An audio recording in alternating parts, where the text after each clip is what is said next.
সবাই চায় যা ভালো লাগে, একটা ঝামেলাহীন সুখী আরামদায়ক জীবন, প্রেমে পড়া, অসাধারণ সম্পর্ক, দারুণ সব মুহূর্ত, দেখতে সুন্দর হওয়া, প্রচুর টাকা রোজগার করা, জনপ্রিয়, সম্মানিত এবং প্রশংসিত হওয়া, এমনকি এতটাই আকর্ষণীয় হওয়া যে তোমাকে দেখলে মানুষ স্বাগত জানাতে প্রস্তুত থাকে। এমন কথা শুনতেই চমৎকার, তাই না? এমন ভাবতে কি কারো কষ্ট হয়? এগুলো চাওয়াটা খুবই সহজ। আমি যদি তোমাকে জিজ্ঞেস করি, তুমি জীবনে কি চাও, তুমি হয়তো বলবে, আমি জীবনে সুখী হতে চাই, সুন্দর একটি পরিবার চাই এবং আমার পছন্দের একটি চাকরি চাই। কিন্তু তুমি কি জানো, এমন উত্তর এতটাই সাধারণ যা প্রায় সবাই বলতে পারে, কিন্তু এর অর্থ কিছুই বোঝায় না। আরও একটি আকর্ষণীয় প্রশ্ন করি, এমন একটি প্রশ্ন যা হয়তো তুমি আগে কখনো শোনোনি। তা হলো, তোমার জীবনে তুমি কি ধরনের কষ্ট পেতে চাও, তুমি কিসের জন্য সংগ্রাম করতে চাও? কারণ এই ভাবনাটাই আমাদের জীবনের পরিণতির উপর বৃহত্তর প্রভাব ফেলে। সবাই চায় আরামদায়ক চাকরি আর আর্থিক স্বাধীনতা, কিন্তু কেউ কি চায় সপ্তাহে 60 ঘন্টা কাজ, দীর্ঘ যাতায়াত, বিরক্তিকর কাগজপত্র আর কর্পোরেট রাজনীতির যুদ্ধ সহ্য করতে? সবাই চায় একটি সুন্দর সম্পর্ক, কিন্তু কেউ কি প্রস্তুত অস্বস্তিকর নীরবতা, কঠিন কথোপকথন, আঘাত পাওয়া অনুভূতি সামলাতে?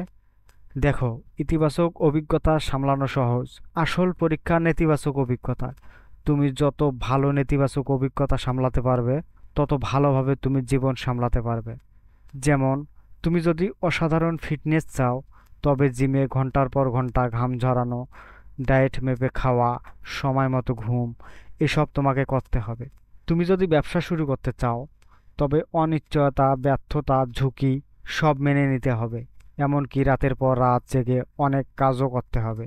তুমি যদি ভালো সঙ্গী চাও, তবে প্রত্যাখ্যান, একাকিত্ব, এমনকি উত্তর না পাওয়া মেসেজের হতাশা, এসবও তোমাকে সহ্য করতে হবে। প্রশ্নটা তুমি কি চাও নয়, প্রশ্নটা হলো তুমি কোন কষ্ট নিতে চাও। আমার নিজের জীবনের কথা বলি। ছোটবেলা থেকে আমার স্বপ্ন ছিল বাঁশি বাজানো বা বাঁশিতে সুন্দর সুর তোলা। যখনই কোনো দুর্দান্ত বাঁশির আওয়াজ শুনতাম, চোখ বন্ধ করে কল্পনা করতাম আমি নিজে দাঁড়িয়ে বাজাচ্ছি। এই স্বপ্ন আমাকে বছরের পর বছর মাতিয়ে রেখেছিল, কিন্তু বাস্তবে আমি কখনো আসলে সিরিয়াসলি চেষ্টা করিনি। তুমি বলতে পারো কেন? কারণ আমি ফলাফলের প্রেমে পড়েছিলাম, প্রতিক্রিয়ার নয়। স্টেজে ওঠা ভালো লাগতো, কিন্তু প্রতিদিনের অনুশীলন, সুন্দর সুর খোঁজা, এসব আমার ভালো লাগতো না। আমি পাহাড়ের চূড়া চাইতাম, কিন্তু ওঠার কষ্ট পছন্দ করতাম না। সত্যিটা সহজ, আমি ভাবতাম আমি চাই, কিন্তু আসলে আমি চাইতাম না। দেখো, তুমি যে সংগ্রাম ভালোবাসো সেটাই তোমাকে সংজ্ঞায়িত করে। জিমের কষ্ট ভালোবাসলে ফিটনেস পাবে, কর্পোরেট রাজনীতিতে স্বাচ্ছন্দ্য পেলে পদোন্নতি পাবে, আর শিল্পের অনিশ্চয়তা মেনে নিতে পারলে একদিন সাফল্যও পাবে। জীবনের সবচেয়ে সহজ নিয়ম হলো, তোমার সংগ্রামই তোমার সাফল্য নির্ধারণ করে।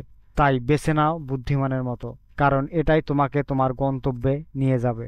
নিজের মনের কথা শোনো, কারণ তোমার মন যেটা করতে ভালোবাসে সেটাতেই লুকিয়ে আছে তোমার সাফল্য। তুমি সুখের স্বপ্ন দেখতে পারো, কিন্তু সেই স্বপ্ন বাস্তবায়ন করতে হলে তোমাকে কষ্টের সাথে হাত মেলাতে হবে।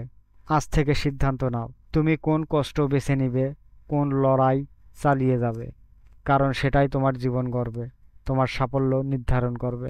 তোমার না বলা কথা থাকলে আমার সাথে শেয়ার করতে পারো, আমি তোমার হয়ে সে কথাগুলো সবার সামনে উপস্থাপন করব। নিয়মিত মোটিভেশনাল কন্টেন্টের জন্য চ্যানেলটি সাবস্ক্রাইব করে রাখতে পারো। আর ভিডিওটি ভালো লাগলে একটি লাইক দিও। ভিডিওটি সম্পূর্ণ দেখার জন্য তোমাকে অনেক অনেক ধন্যবাদ।